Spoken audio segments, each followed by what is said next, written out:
Shalom Aleichem, j'espère que tu vas bien et bon après-midi. Le cours qu'on va développer ensemble cet après-midi, c'est sur la fête Tou B'Av, 15 Av. Mais avant de commencer le cours, j'aurais voulu dédier le cours pour souhaiter un grand Mazal Tov à Maayan Simcha Zarka et Michael Tzvi Zana, qui aujourd'hui sont en train de construire un foyer dans le peuple d'Israël. Et comme j'ai pas pu assister au mariage, alors j'ai dédié le cours, Be'ezrat Hashem, שיזכו לבנות בית נאמן בישראל, בנים ובני בנים, על דרך התורה והמצוות ומעשים טובים, אמן ואמן. Et je profite pour tous les célibataires, hommes, femmes, Be'ezrat Hashem, parce qu'aujourd'hui c'est une journée propice, c'est la journée la plus propice de l'année pour trouver son mazal. Et on va commencer le cours. Qu'est-ce qui se passe aujourd'hui? C'est quoi cette journée? Alors, il faut savoir que tout Béav, ça veut dire le 15 du mois de Av. Dans le judaïsme, cette fête, elle est considérée comme une fête religieuse. Mais malheureusement, aujourd'hui, ils ont rendu cette fête une fête laïque et vulgaire. Dans le judaïsme, le jour de 15 Av, tout Béav, il est considéré comme un jour de joie, comme une journée d'amour, comme une journée d'unité, l'union dans la vie des couples, une journée on peut trouver son mazal Be'ezrat Hashem, et aussi reconstruire le Shlom Bayit. C'est rapporté dans Mishnah Ta'anit, chapitre 4, Mishnah 8. לא היו ימים טובים לישראל כ15 באב וכיום הכיפורים. Les plus beaux jours dans le calendrier juif, c'était le 15 Av, et Kippour, le grand pardon. Qu'est-ce qui s'est passé le 15 Av? היו בנות ישראל יוצאות בבגדים לבנים שאולים, les jeunes filles qui n'arrivaient pas à se marier pendant l'année pour des raisons physiques, financières, ils n'arrivaient pas à se marier. Alors ils s'empruntaient des robes blanches, ils sortaient vers les vignes, ils dansaient, ils chantaient. Et les garçons, les jeunes hommes qui cherchaient à se marier, ils venaient vers les vignes et ils voyaient les filles chanter, danser. Et les filles, quand ils dansaient, ils chantaient, ils leur disaient, n'y choisis pas par rapport au physique, choisis par rapport à l'éducation qu'on a eue à la maison, et etc. Tu peux regarder la Mishnah Ta'anit, chapitre 4. Sur cette Mishnah, j'ai beaucoup de questions. Beaucoup de questions. Premièrement, comment c'est possible que le jour de Kippour, le jour de grand pardon, le jour le plus solennel dans le calendrier juif, les garçons, ils quittent la synagogue, ils quittent la prière et ils vont vers les champs pour trouver une partenaire. Le 15 Av, c'est compréhensible, mais Kippour, pourquoi?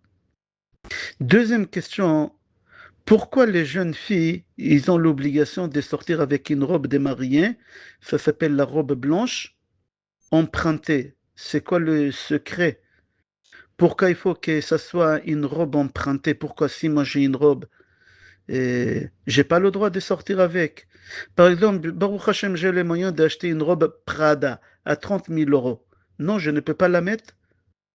Il faut que je m'emprunte d'une autre jeune fille une robe qui peut-être elle a acheté sa robe à Tati à 300 euros.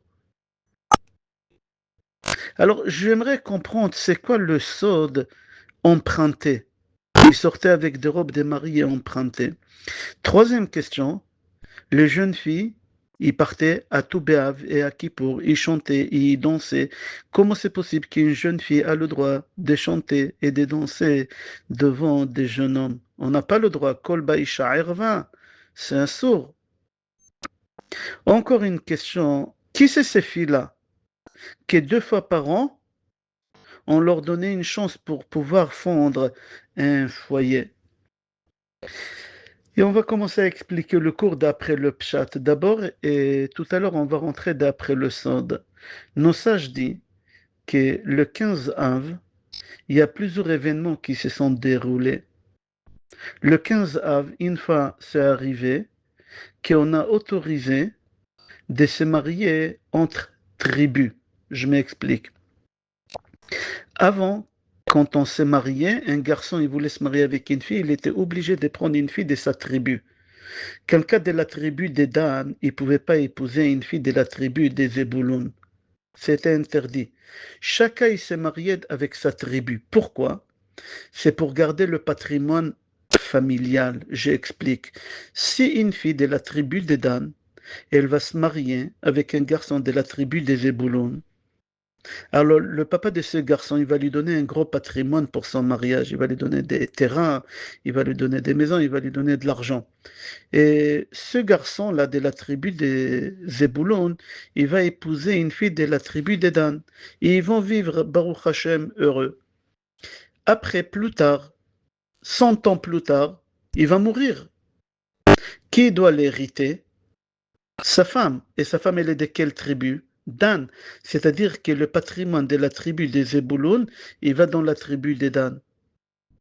Et ils ont des pertes. Alors, pour ne pas avoir des pertes comme ça, hein, alors ça a été décidé que chacun il se marie avec sa tribu. On n'a pas le droit de se marier avec une autre tribu pour ne pas diminuer de la patrimoine de l'autre tribu. À tout Béhav,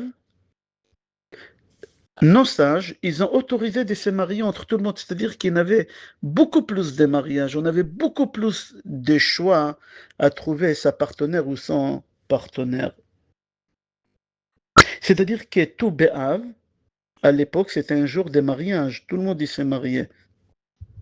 Deuxième chose qui s'est déroulée à tout Béhav, il y a une histoire qui est rapportée dans le livre Juge, chapitre 19, une histoire horrible. J'ose même pas te raconter l'histoire, je te conseille de la lire là-bas. Ouvre Sefer Shoftim, chapitre 19. L'histoire, on la surnomme Pilegesh Bagiva. Suite à cette histoire de Pilegesh Bagiva, tous les tribus se sont mis d'accord de ne pas se marier avec la tribu de Binyamin.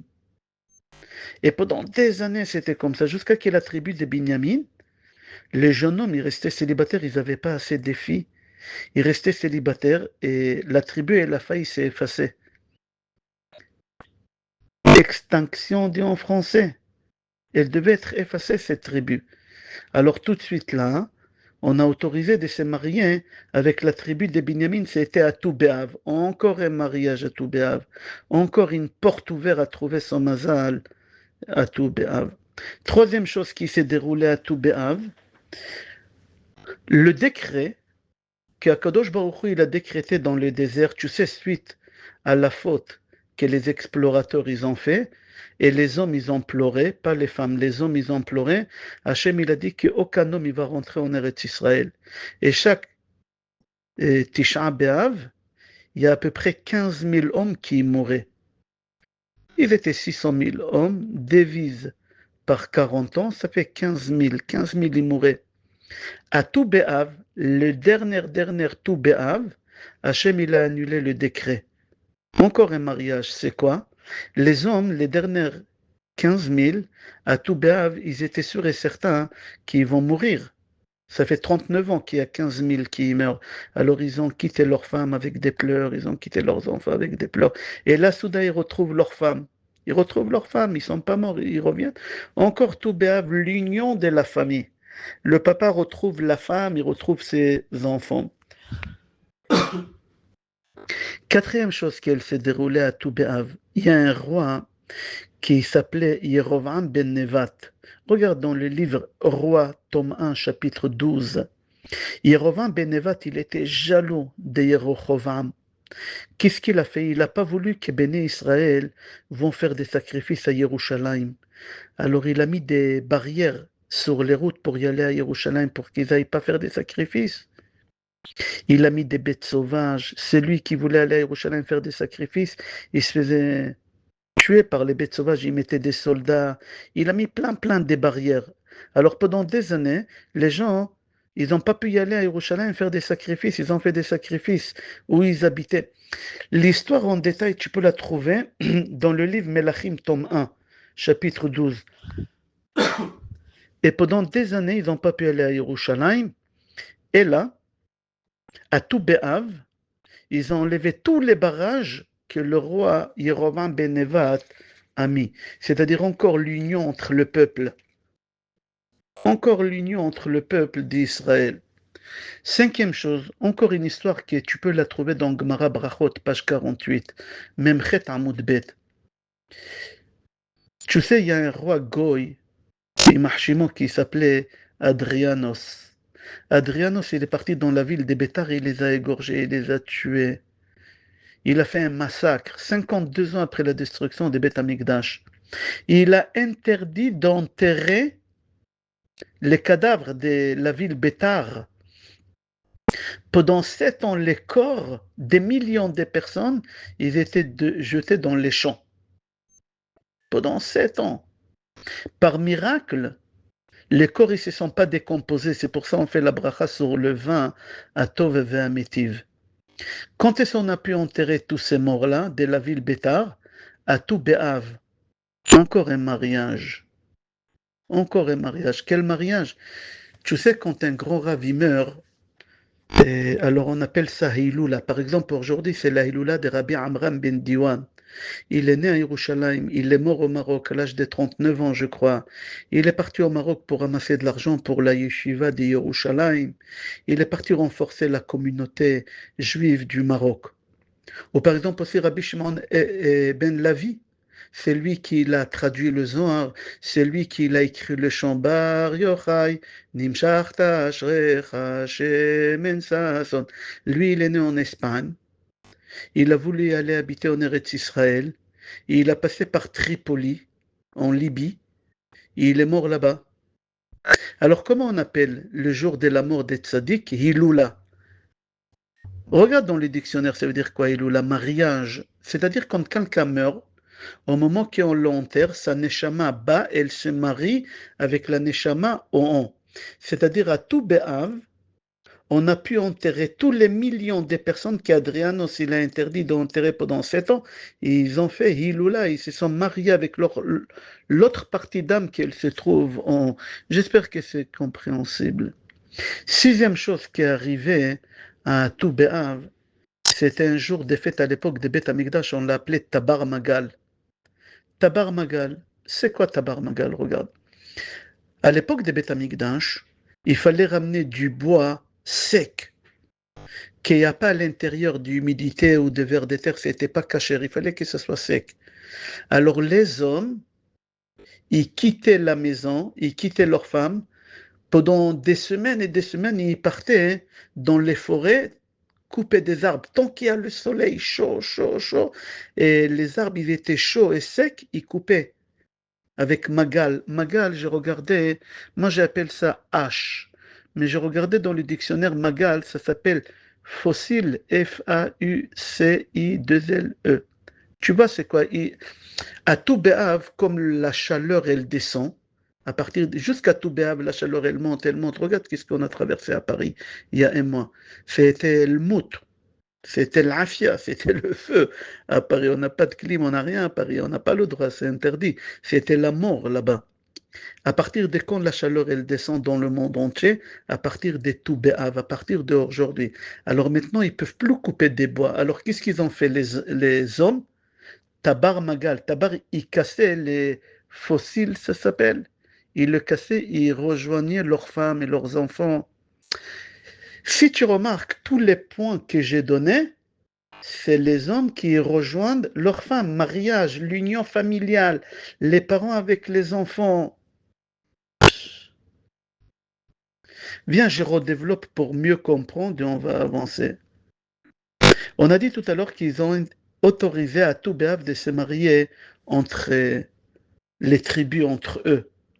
Avant, chacun se mariait qu'avec sa tribu, il y a un mariage. Puis l'Egesh Bagiva, aussi, on ne pouvait pas se marier avec la tribu des Binyamin, maintenant il y a des mariages encore. Les hommes qu'il fallait qu'ils meurent, les 600 000 hommes qu'il fallait qu'ils meurent à Tisha B'Av, les dernières 15 000, ils ne sont pas morts, ils ont rejoint leurs femmes et leurs enfants, encore un mariage.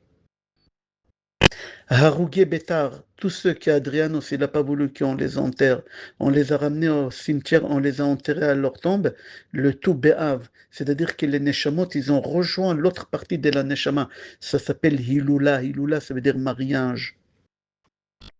À la fin, on a parlé des Tabar Magal, ceux qui partaient couper les bois, pendant des semaines, ils rejoignaient leur femme encore, l'union de la famille. Ça veut dire que la fête des tout Béav, c'est une fête de l'union familiale. C'est une fête spirituelle. Le problème qu'aujourd'hui, les gens, ils ont rendu cette fête argent, matériel, vulgaire, qui en vrai, c'est tout béaf, c'est une fête spirituelle. À tout béaf, sors dehors, tu vas voir ce soir, la lune, elle est pleine. La lune, elle est pleine. Qui c'est la lune dans la Torah? Dans la Kabbale, c'est qui la lune? C'est Rachel Imenu. Rachel, elle est liée à la lune. Souviens-toi, Yosef, quand il a fait des rêves, qu'il y a 11 étoiles qui se prosternent devant lui. Il y a le soleil et la lune. Qui c'est le soleil? C'est son père Yaakov. La lune, c'est Rachel. Alors je répète, que ça rentre bien dans ta tête, la lune est égale à Rachel Imenu. Rachel Imenu, c'était une femme qu'elle a fait le contraire de la raison de la destruction des Beth Amikdash. La raison de la destruction des Beth Amikdash, c'était la haine gratuite. Elle, elle a fait l'amour gratuit. Et là, on va rentrer d'après la Kabbale. Mais je répète, tout Béhav, c'est un moment propice pour trouver son conjoint, sa conjointe.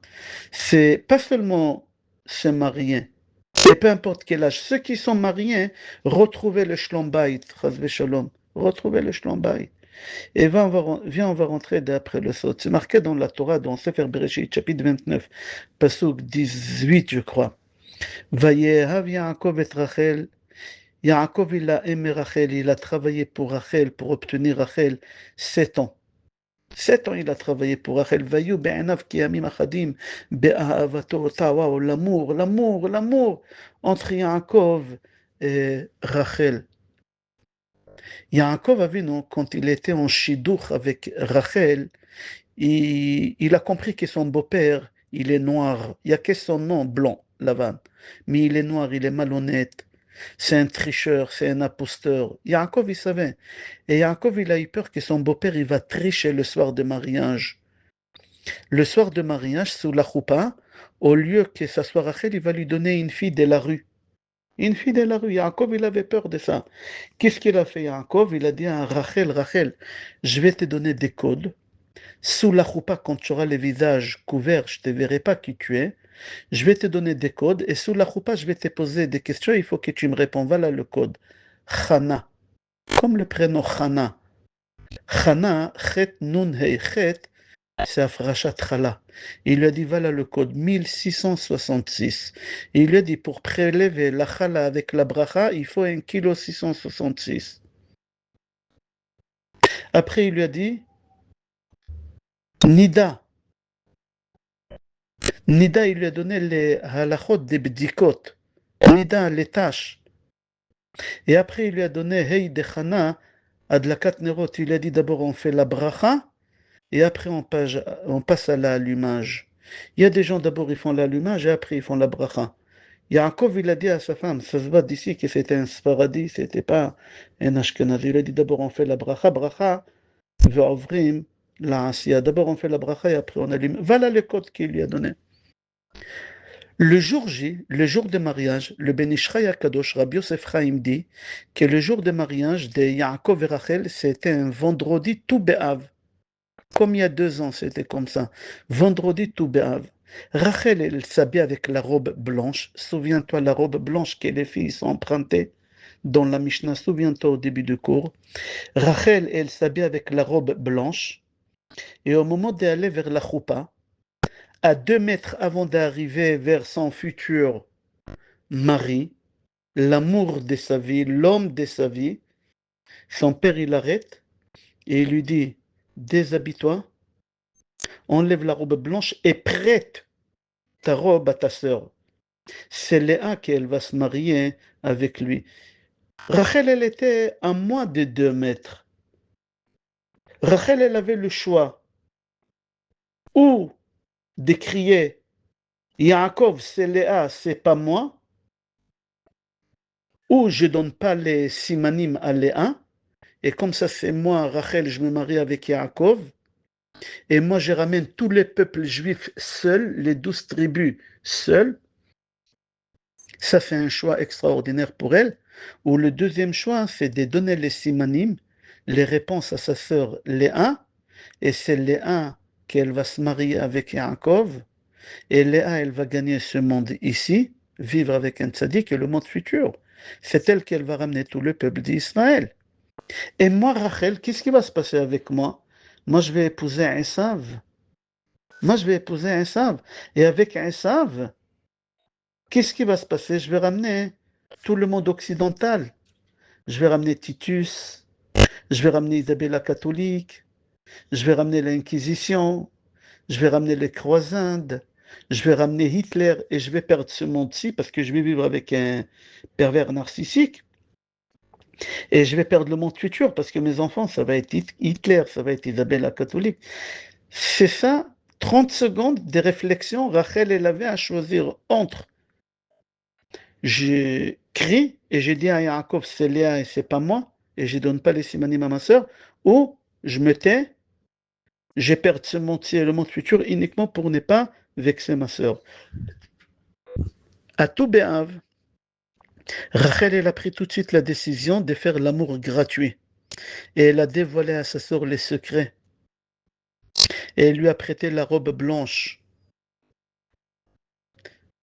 Tout ça d'après le Ben Ishraï à Kadosh. C'était un vendredi, veille de Shabbat, tout Béav. Lavan, il a fait en sorte qu'il va faire obscur dans la salle. Il a dit à quelques amis à lui d'éteindre les bougies. On ne peut pas allumer les bougies. Shabbat, il est rentré. Et Yaakov, il ne s'est pas rendu compte que sous la choupa, hein, c'est pas Rachel, mais c'est Léa. Maintenant, on va comprendre pourquoi à tout Béav, les jeunes filles, ils sortent avec des robes empruntées. Même si une fille, elle avait une robe de Prada, qu'elle coûte 30 000 euros, elle n'avait pas le droit de mettre. Elle était obligée d'aller emprunter une robe de quelqu'un qui l'a acheté à Tati à 150 euros. Pourquoi il fallait faire cette chose-là? Pour réveiller chez Hachem la pitié. Hachem, souviens-toi qu'est-ce que notre maman Rachel elle a fait. Elle a donné à sa sœur Léa, son mari. Elle a donné... Quelle femme elle est d'accord de donner son mari à sa sœur? Elle a donné à sa sœur le monde futur. Elle a donné à sa sœur tout. Elle a donné à sa sœur. Pour ne pas... Alors Hachem, s'il te plaît, aide la pitié sur moi. Regarde, ma mère, elle a prêté sa robe blanche à sa sœur. Hachem, moi aussi, j'ai prêté ma robe à ma copine. Envoie-moi un mari tzaddik comme Yaakov Avinu. S'il te plaît, Hachem. Regarde, Rachel, elle a prêté sa robe et tu as eu de la pitié sur elle et Yaakov, il était d'accord de se marier avec elle 7 jours après. Après les Sheva Brachot de Yaakov et Léa, Yaakov, il s'est marié avec Rachel sous la choupa. Parce qu'elle a prêté, parce qu'elle a eu de la pitié, parce qu'elle a fait Avat Chinam. Rachel, elle a fait le contraire de la destruction de Beth Amikdash, Sinat Chinam. Elle a fait Avat Chinam. Pour finir, il y a un garçon qui a demandé à son Rav, Rav, vous pouvez m'expliquer comment je peux trouver la perle rare, la unique, la meilleure? Je répète, un garçon il demande à son Rav, donnez-moi le secret, comment on peut trouver la perle rare. Aujourd'hui, des femmes célibataires, il y a des tonnes, mais il y a beaucoup de problèmes. Des garçons, des hommes célibataires, il y a des tonnes, mais il y a beaucoup de problèmes. Et lui, il a dit au Rav, moi je ne veux pas prendre les risques, donne-moi les secrets, comment je peux trouver la perle rare.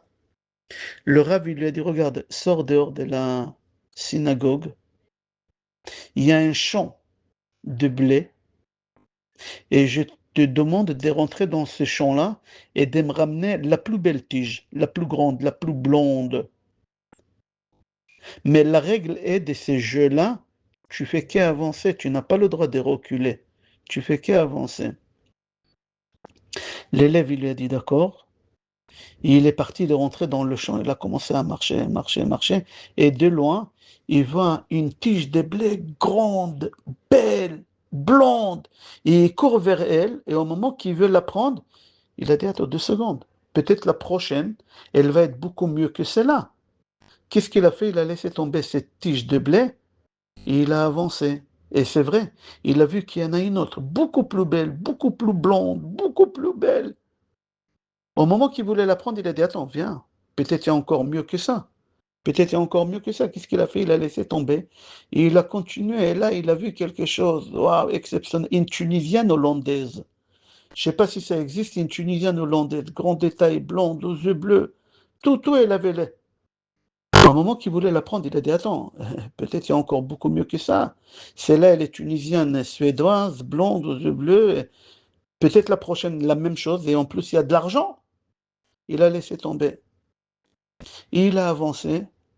Et en fin de compte, en avançant, il a capté qu'à partir de là, hein, les dernières tiges qui restent, ils sont secs, ils sont grosses, ils sont vieilles, ils sont laids, ils sont noirs. Et là, il a compris qu'il a raté, il a raté la belle tige qu'il avait. Il a raté. Il est rentré chez son rave bredouille, les mains vides. Le rave, il a dit, c'est ça le problème de nos jours. Aujourd'hui, de notre génération, on cherche le meilleur, le top. Le meilleur, le top, elle t'aurait pas attendu. Elle a été déjà arrachée par quelqu'un. Alors il y a des gens qui disent non, non, la prochaine, elle va être encore mieux. Mais plus tard, quand ils arrivent à un certain âge, ils comprennent qu'ils ont raté le meilleur. Ils avaient quelque chose d'extraordinaire dans leurs bras et au lieu de profiter et de prendre ce qu'ils avaient dans leurs bras magnifiques, non, ils ont laissé tomber. En résumé, si toi que tu m'écoutes, tu sens que tu as raté quelque chose dans le passé, hein, ferme tes yeux et avance. N'y sois pas trop sélectif. N'y fais pas le difficile. Aussi, toi que tu m'écoutes, déjà tu es en couple. Ferme tes yeux, garde ce que tu as et avance avec ce que tu as.